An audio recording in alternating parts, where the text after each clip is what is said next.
সীমান্তে এখন কোনো উত্তেজনা নেই, পরিস্থিতি স্থিতিশীল রয়েছে বলেছেন স্বরাষ্ট্র উপদেষ্টা অবসরপ্রাপ্ত লেফটেন্যান্ট জেনারেল জাহাঙ্গীর আলম চৌধুরী।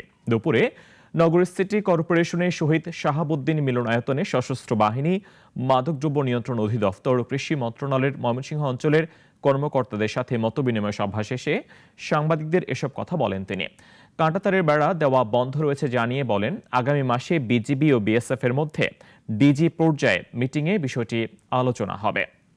এখন কোনো উত্তেজনা নাই, এখন পরিস্থিতি মোটামুটি স্বাভাবিক অবস্থায় আছে। এখন তারাও আর কাঁটাতারের বেড়া নির্মাণ করতেছে না, এখন একটা অবস্থায় আছে, স্থিতি অবস্থায় আছে। প্লাস আমরাও বলছি যে আগামী মাসে ডিজি পর্যায়ে বিজিবি এবং বিএসএফ এর ডিজি পর্যায়ে একটা মিটিং আছে, ওই মিটিংয়ে এইগুলি আলোচনা হবে।